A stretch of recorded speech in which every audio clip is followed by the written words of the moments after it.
सोते समय रात के 12 बजे एक भेड़ का बच्चा दिखाई पड़ा। भगाने लगे तो भैंसा बन गया, फिर हाथी बन गया। गोकर्ण जी बोले कौन हो भैया, ऐसे क्यों डरा रहे हो हमको, कस्तम। तब रोने लगा, चिल्लाने लगा खड़े होकर के। गोकर्ण जी ने हाथ में जल लिया, मंत्र पढ़ के मार दिया, तुरंत बोलने लगा, अहम भ्राता त्वदीयोस्मि धुंधुकारीति नामतः स्वकीयेनैव दोषेण ब्रह्मत्वं नाशितं मया। भैया मैं तुम्हारा ही भाई हूं, मैंने कितने पाप किए कोई गिनती नहीं है, उसी पाप का परिणाम है तो प्रेत बना पड़ा हूं, मेरा उद्धार करो भैया। गोकर्ण जी बोले गया में गया था श्राद्ध करने के लिए तेरे लिए, और फिर भी तेरी मुक्ति नहीं हुई। धुंधकारी बोला 100 श्राद्ध कर लो कुछ नहीं होने वाला, क्योंकि हम नंबर 1 के हैं, छोटे मोटे नहीं है। गया श्राद्ध सते नापी मुक्तिर में न भविष्यति। गोकर्ण जी बोले भैया तब तो हम कोई दूसरा उपाय करेंगे, इस समय तुम पधारो यहां से, हमको डर लग रहा है। तो धुंधकारी अदृश्य हो गया। गोकर्ण जी रात भर सोचते रहे क्या करूं। सवेरा होने पर विद्वत सम्मेलन किया, हमारे क्षेत्र के जितने विद्वान है सबको बुलाया, गोष्ठी करी और समस्या रखी कि मेरे भाई का उद्धार कैसे होगा बताओ। सबकी खोपड़ी खराब, जो कह रहा है 100 श्राद्ध करने पर भी मेरा उद्धार नहीं होने वाला, तो अब कौन सा उपाय ढूंढा जाए भाई। किसी बुद्धि ने काम नहीं किया। तब सूर्य भगवान से प्रार्थना करी, तब सूर्य भगवान ने उत्तर दिया, श्रीमद्भागवतान मुक्ति सप्ताहं वाचनम कुरु।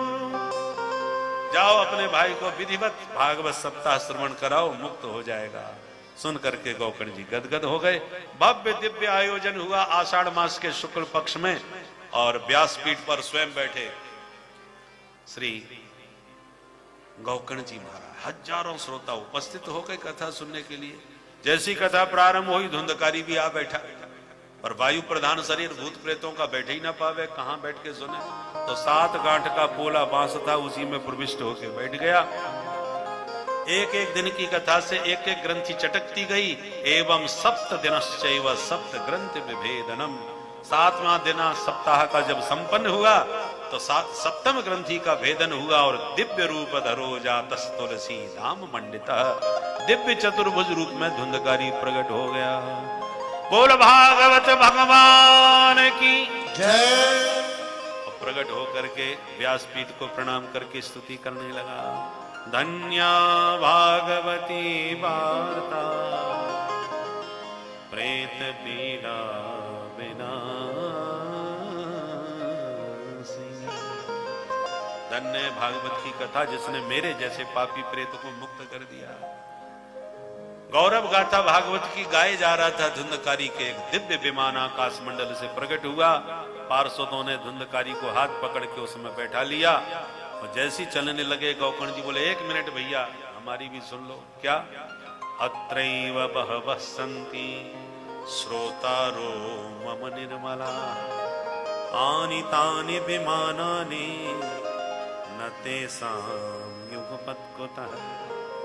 यहाँ हजारों श्रोताओं ने कथा वही सुनी जो धुंधकारी सुन रहा था। तो आप धुंधकारी के लिए विमान ले आए, पर इन महात्माओं ने क्या बिगाड़ा था भाई, इनको विमान क्यों नहीं लाई जब कथा वही थी। तब पार्षदों ने समझाया भैया सबकी कथा सुनने के अलग अलग उद्देश्य होते हैं।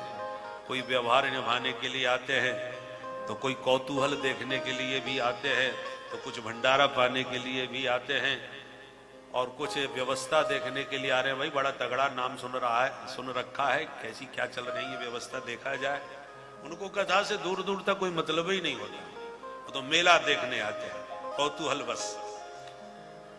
परंतु कथा सुन करके निश्चित मेरा कल्याण हो जाएगा, ये निष्ठा धुंधकारी में थी। उसी भाव से सुन रहा था तो मुक्त हो गया। देखो ये तो कल्प वृक्ष है, जो मनोरथ लेके बैठोगे वह निश्चित रूप से पूर्ण होगा। इसलिए भागवत कल्पद्रुम है। आपका मनोरथ कल्याण का है तो निश्चित कल्याण होगा। ऐसा कह करके पार्षद तो चले गए, बाकी श्रोता उदास हो गए। गोकर्ण जी बोले आप कोई उदास न होइए, ये दास बैठा है, हम आपको दोबारा कथा सुनाएंगे। तो अगले महीना श्रावण शुक्ल में पुनः आयोजन हुआ। अब की बार श्रोता तो सब कमर कस के बैठे थे कहीं दोबारा न चूक जाएं।